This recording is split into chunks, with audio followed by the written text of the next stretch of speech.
5 years. ఈరోజు afternoon నేను YouTube సంబంధించేసి కొన్ని డౌట్స్ ఉంటే యూట్యూబ్ పార్ట్ టైం మేనేజర్ ఉన్నారు, ఆయన పర్సనల్ మెయిల్ ఐడి ఉంది, దానికి పెట్టున్నాను. దెన్ ఆయన నాకు కాల్ చేశారు.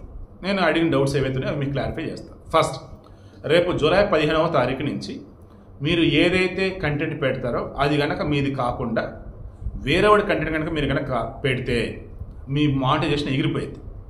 మీకు మిలియన్స్ ఆఫ్ సబ్స్క్రైబర్స్ ఉన్నా, లక్షల సబ్స్క్రైబర్స్ ఉన్నా మానిటైజేషన్ ఎగిరిపోతుంది. మన తెలుగులోనే డిజిటల్ ప్లాట్ఫామ్స్ అంటూ యూట్యూబ్ ఛానల్స్ వచ్చేసి కొంతమందికి 10, 20, 30, 40, 50, 100, 60 ఛానల్స్ ఉన్నాయి. వాళ్ళు ఏం చేస్తారంటే ఎక్కడ ఒక చోట షూట్ చేస్తారు ఒకటి, దాని కూడా అన్ని ఛానల్స్లో పెట్టి పడేస్తారు. ఇప్పుడు వాళ్ళ ఛానల్ మానిటైజేషన్ ఎగిరిపోతుంది.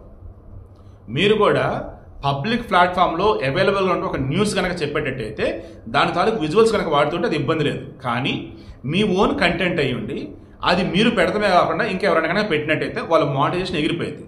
లేదు, మీ ఛానలే మీ దానిలో పెట్టి మీదే ఇంకో ఛానల్ ఉంది అందులో కూడా పెడితే ఆ ఛానల్ మానిటైజేషన్ ఎగిరిపోయింది. ఫస్ట్ ఛానల్ ఏదైతే అది ఓకే. రిమైనింగ్ ఛానల్స్లో సేమ్ కంటెంట్ కనుక పెడితే కాపీడ్ కంటెంట్, రీయూజ్డ్ కంటెంట్ కింద ఎగిరిపోయి అవతల ఛానల్స్కి మానిటైజేషన్ ఎగిరిపోయింది. ఇక ఆల్రెడీ గతంలో కనుక వాడున్నట్టయితే మ్యాక్సిమం కన్స్ట్రక్ట్ చేయరన్నాడు. ఒకవేళ కన్స్ట్రక్ట్ చేసేటట్టు నేను అప్డేట్ ఇస్తాను మీకు, ఇంకా నాకు అప్డేట్ ఇవ్వాలి. సో ఈ వీడియోకి మెయిన్ ఇంటెన్షన్ ఏంటంటే నాకు ఆయన క్లియర్గా చెప్పింది ఏంటంటే, సార్ కొంతమంది ఒక సాంగ్ ఉంటుంది, ఆ సాంగ్ని కొంతమంది ఏమో నార్మల్ మోడ్లో వాడతారు, ఆ సాంగ్ని ఇంకొంతమంది స్లో మ్యూజిక్ అన్నట్టుగా వాడతారు, ఆ సాంగ్ని ఫాస్ట్ అన్నట్టు కొంతమంది వాడతారు. 1.5లో కొంతమంది పెడితే, 1లో కొంతమంది పెడితే, 2లో కొంతమంది పెడుతున్నారు. సో ఇలా మల్టిపుల్గా వాడేస్తున్నారు, దారుణ డబ్బులు దొబ్బేస్తున్నారు. సో వాళ్ళకి ఆటోమేటిక్ మానిటైజేషన్ ఎగిరిపోయింది అన్నాడు ఒకటి. నెంబర్ 2, వీళ్ళదే వీడియో ఈరోజు పెట్టాడు, ఇదే వీడియోని మరలా రేపు ఎల్లుండి పెడుతున్నాడు, లేదా 3-4 రోజులు పెడుతున్నాడు. వీళ్ళ వీడియోనే ఆల్రెడీ పెట్టాడు, మరలా వీళ్ళ వీడియోని మరలా పెడుతున్నాడు, ఇతనే పెట్టుకుంటున్నాడు. అంటే రిపీట్ అవుతుంది అండ్ వీళ్ళు వేరే పడితే కాపీ అవుతుంది. ఇలా చెప్పుకుంటూ పోతే రీయూజ్డ్ కంటెంట్ని మరలా వాడేస్తున్నారు. వీళ్ళన్నిటి కూడా మానిటైజేషన్ ఎగిరిపోతుంది. మీ ఓన్ కంటెంట్, మీ ఓన్ విజువల్స్, ఏ రిలేటెడ్ విజువల్స్ అయినా, ఏ రిలేటెడ్ వీడియో అయినా మీ ఓన్ కంటెంట్కి అది లింక్ అయ్యి ఉంటే ఇబ్బంది ఉండదంట. అలా కాకుండా సిస్టంలో ఏ రిలేటెడ్ కంటెంట్, ఏ రిలేటెడ్ వీడియో ఉంటే వాటిని తీసుకెళ్ళి పెడితే అది కూడా మానిటైజేషన్ ఎగిరిపోయింది అంట. ఇంకో క్లారిటీ, ఇది ఒక బుక్, ఈ బుక్లో నేను చదివేస్తున్నా, ఒక 5 నిమిషాలు 10 నిమిషాలు చదివేశా, అయిపోయిందని వీడియో పెట్టేశా, ఇది కూడా మానిటైజేషన్ ఎగిరిపోయింది అంట. మీది కాదు కంటెంట్, అది వేరే వాళ్ళది మీద చదివేస్తున్నారు. ఈవెన్ న్యూస్ సైతం ఫేమస్ యూట్యూబర్, ఫేమస్ జర్నలిస్ట్ ఒక ఆయన ఉంటాడు, లక్షల సబ్స్క్రైబర్లు. నాకు పిచ్చెక్కింది అసలు, ఇదే వీడియో రా బాబు అనిపిస్తుంది. వచ్చి 2-3 మాటలు చెప్తాడు. ఆయన ముందు మొబైల్లోనో పేపర్లోనో ఒక వార్త ఉండేది, దాన్ని 4-5 లైన్లు చెప్తాడు, అయిపోయింది కదా, ఇదండి విషయం అంటాడు, లేదంటే ఇది అంటాడు, అంతే. 1 minute 1.5 minutes అయిపోయింది వీడియో. వాళ్ళ కూడా మానిటైజేషన్ ఎగిరిపోయింది. ఇప్పుడు మీరు చెప్పే కంటెంట్ మీదై ఉండాలి, మీరు ఇచ్చే ఏదైతే వీడియో ఉంటుందో అది మీదై ఉండాలి, రిటర్న్ ఫార్మాట్ ఏదైతే ఉందో అది వేరే వాళ్ళది అవ్వకూడదు. ఆడున్న చదువుకుంటూ పోతానంటే అది అవ్వదు, మానిటైజేషన్ కాదు. సో అంతా కూడా ఒరిజినల్ కంటెంట్ ఉండాలి, ఓన్ కంటెంట్ ఉండాలి, అది రిపీట్ కాకూడదు, కాపీ కాకూడదు. అండ్ మీరు కనపడకుండా ఓన్లీ ఆర్టిఫిషియల్ ఇంటెలిజెన్స్ త్రూ వచ్చేసే వీడియోలు, ఫోటోలు పెడతాంటే అది కూడా అవ్వదు. ఇప్పుడు యూట్యూబ్ ప్రక్షాళన మొదలైంది. ఇక నాకున్న ఒకే ఒక డౌట్ ఏదైతే ఉందో, ఆల్రెడీ గతంలో ఎప్పుడో పెట్టిన వీడియోలు నాకు ఉన్నట్టయితే తెలిసి తెలియకుండా ఎక్కడన్నా 1-2 చోట రిపీట్ అయినా, కాపీ అయినా, అవి ఇప్పుడు అల్గారిథం మొత్తం చెక్ చేసి వాడి కూడా మానిటైజేషన్ ఎగరేస్తుంది అంటే మ్యాక్సిమం అలా కాదండి అన్నాడు. బట్ నాకు డౌట్ ఉందండి అన్న, ఎందుకంటే శివప్రసాద్ ఛానల్ ఉందా, అందులో నేను ఏం చేశానంటే క్యాటలిస్ట్ ఎస్పీ ఛానల్ ఇచ్చిన కొన్ని వీడియోస్ని శివప్రసాద్ ఛానల్ కొన్నిసార్లు లైవ్ పెట్టాను. అలాగే క్యాటలిస్ట్ ఎస్పీ ఇచ్చిన వీడియోస్ని కొన్నిసార్లు క్యాటలిస్ట్ డివోషన్లో లైవ్ పెట్టాను. అప్పుడు ఏమైంది, కంటెంట్ నాదే బట్ రీయూజ్డ్ అవ్వలా, మరలా వాడలా. అప్పుడు నాకు ఇది లాంగ్ బ్యాక్ అతను చెప్పాడు అనమాట, ప్రాబ్లం ఇదండి మానిటైజేషన్ అండి అన్నాడు. ఇంకా ఏదైతే అదేని చెప్పేసి శివప్రసాద్ ఛానల్ ఇంకో 100 గంటలు అయితే మానిటైజేషన్ అయిపోద్దండి. 3,900 గంటలు దాదాపు వచ్చేసింది.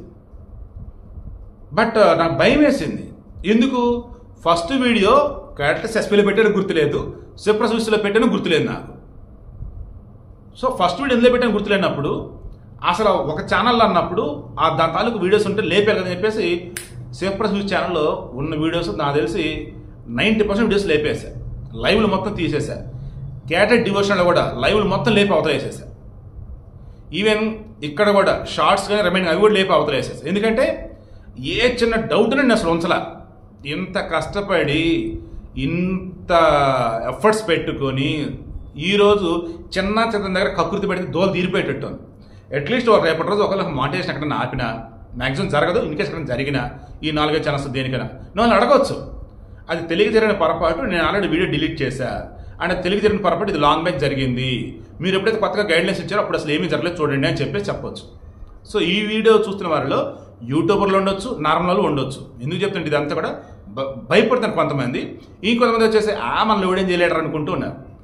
నాకు తెలిసిన పర్సన్ ఎంతో కష్టపడి ఓన్ కంటెంట్ రెడీ చేసి వీడియో అప్లోడ్ చేస్తే ఆ వీడియోలో ఉన్నటువంటి ఆ కంటెంట్లో ఉన్నటువంటిది ఏదైతే ఉందో రిటర్న్ ఫార్మాట్లో అతను ఏఐ టూల్స్ యూజ్ చేసి డౌన్లోడ్ చేసుకొని ఆ రిటర్న్ మొత్తం కూడా అవతలడు వాడు ఓన్ అన్నట్టు పెట్టి పడేశాడు.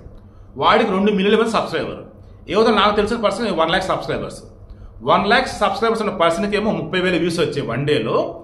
అవతల పర్సన్ వచ్చేసి ఏంటి వాడికి ఏకంగా 4 లక్షల వ్యూస్ వచ్చేసాయి. అప్పుడు పాపం తను అడిగిందంట, ఎంత దారుణం అండి ఇది, ఎంత కష్టపడి రోజు అంతా ప్రిపేర్ అయ్యి నేను రెడీ చేసిన కంటెంట్ మీరు ఎలా పెడతారు కాపీ చేసి, కంటెంట్ మొత్తం నాదేను, జస్ట్ మీరు వాయిస్ మీద పెట్టుకున్నారు అంతే అని చెప్పేసి అంటే అసలు రెస్పాండ్ లేదు.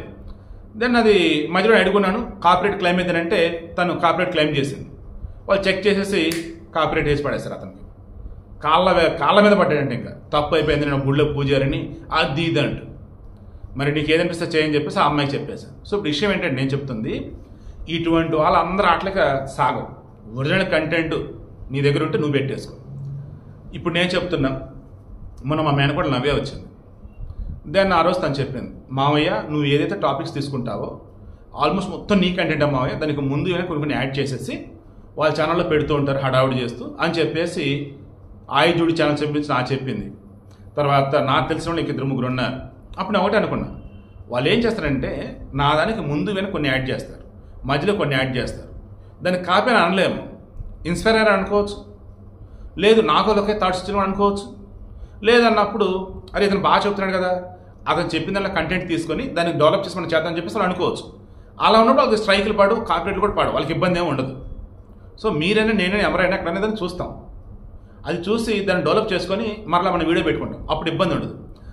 యాస్టిస్గా దించామనుకోండి దోలు తీరిద్ది, మానిటైజేషన్ ఎగిరిపోయింది, కాపీరైట్లు పడితే గబ్బు అనమాట. ఇన్నాళ్ళు కష్టపడేటువంటి కష్టం అంతా కూడా వృధా అయిపోయింది.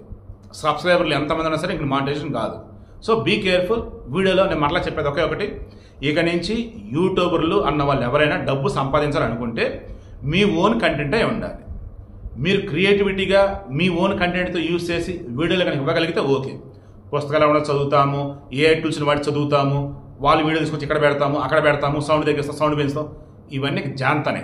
రేపు జూలై 15 నుంచి ఎవరిని ఎక్కడ ఉంచాలి అక్కడ ఉంచబోతోంది యూట్యూబ్. మెయిన్లీ నిజమైనటువంటి నాలాంటి కంటెంట్ ఉన్నటువంటి క్రియేటర్ ఎవరైతే ఉన్నారు, యూట్యూబర్లు ఎవరైతే ఉన్నారు, ఒరిజినల్ కంటెంట్ ప్రోత్సహించాలని, నాలాంటి వారికి చిన్న ఇబ్బంది కూడా లేకుండా చేయాలని చెప్పేసి ఈ ఎఫర్ట్స్లు పెడుతున్నారు. మీరు కూడా చాలామంది నాకు తెలిసి చాలామంది కామెంట్స్ కూడా పెట్టున్నారు, ఏమని సరే ఎంతో కష్టపడి పెడుతున్నాం బట్ మాది ఎవడెవడో తీసుకొస్తున్నారని. ఏమైనా అలా ఉండదండి. మీ కంటెంట్ అవతల వాడు ఎవడన్నా కనుక వాడంటే వాడి పని అయిపోయినట్టే, ఛానల్ క్లోజ్ అయినట్టు వాడిది.